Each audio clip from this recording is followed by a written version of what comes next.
political security, economic, and socio-cultural spheres, as well as joint efforts to promote complementarities between the ASEAN Vision 2025 and the UN Agenda 2030 for Sustainable Development.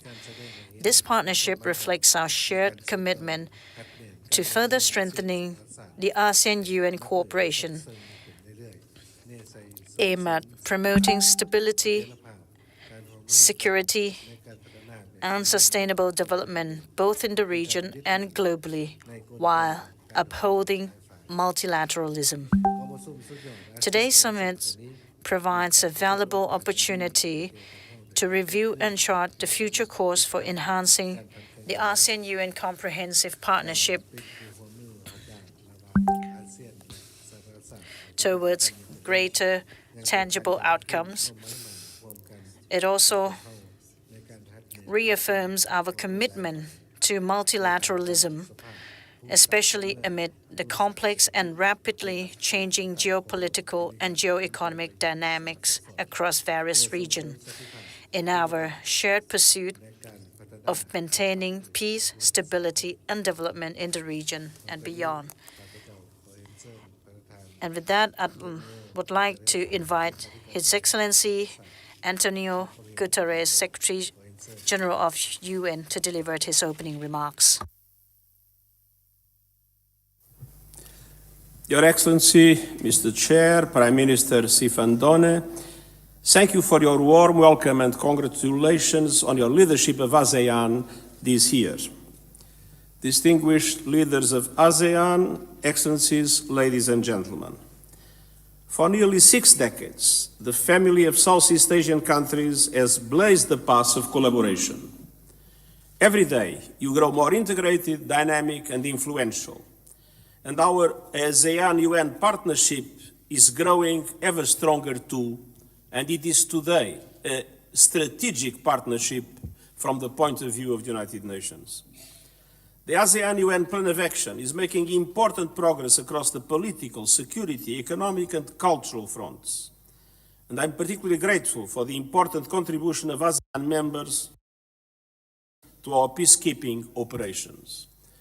Allow me to express my total solidarity with the Indonesian delegation. 2 Indonesian peacekeepers were wounded in Lebanon by Israeli fire, and I want to say that we are together with you and with the Indonesian people in this moment. I also welcome your work on the preparations of the Community Vision 2045. The region has always been about looking ahead, and so is the Pact for the Future, adopted last month at the United Nations. We need to keep looking ahead, and let me point to 4 key areas. First, connectivity, your theme for the year. We start with a fundamental objective: technology should benefit everyone. Across Southeast Asia, broadband and mobile internet connectivity has soared, yet the digital divide persists. And the new divide is now with us, an artificial intelligence divide. Every country must be able to access and benefit from these technologies. And every country should be at the table when decisions are made about their governance. The Pact for the Future includes a major breakthrough: the first truly universal agreement on the international governance of artificial intelligence that would give every country a seat at the AI table. And it also calls for international partnerships to boost AI capacity building in developing countries.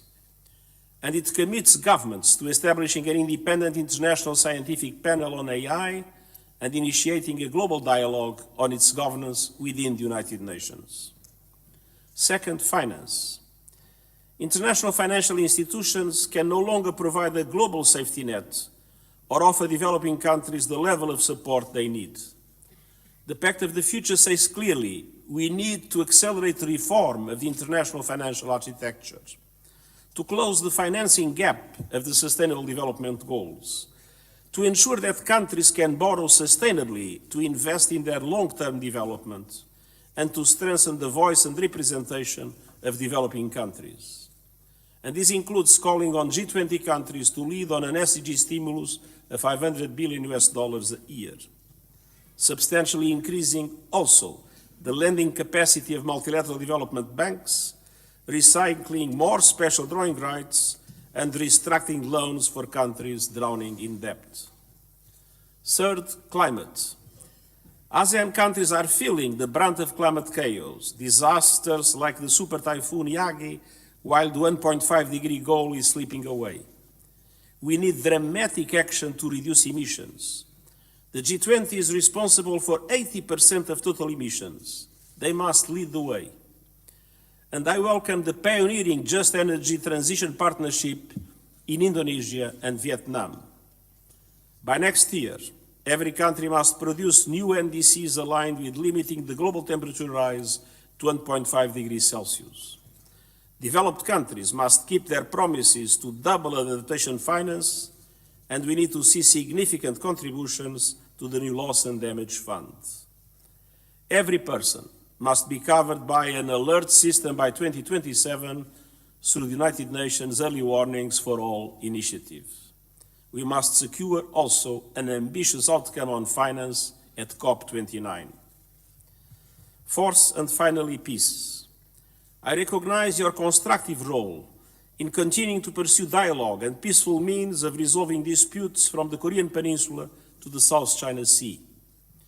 As I salute you for doing so in full respect of the UN Charter and international law, including the UN Convention on the Law of the Sea. Meanwhile, Myanmar remains an increasingly complex path. Violence is growing, the humanitarian situation is spiraling.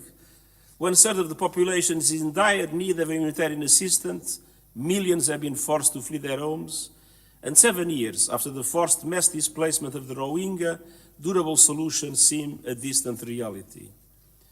I support strengthened cooperation between the UN Special Envoy and the ASEAN Chair on innovative ways to promote a Myanmar-led process, including through the effective and comprehensive implementation of the ASEAN 5-point consensus and beyond.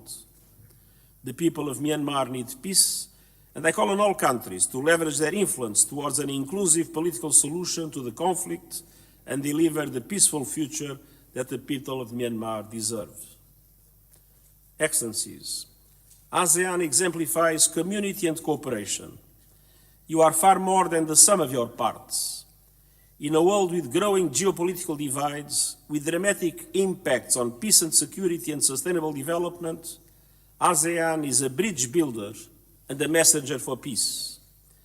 Peace that is more necessary than ever when you see the immense suffering of the people in Gaza, now extended to Lebanon, not forgetting Ukraine, Sudan, Myanmar, and so many others. And allow me to tell you that the level of deaths and destruction in Gaza is something that has no comparison with any other situation I've seen since I am Secretary General. I am extremely grateful for your constant efforts to keep our world together. You play a key role in shaping a world that is prosperous, inclusive, and sustainable, with respect for human rights at its heart. And you can always count on my full support and the full support of the United Nations in this essential effort, and I thank you.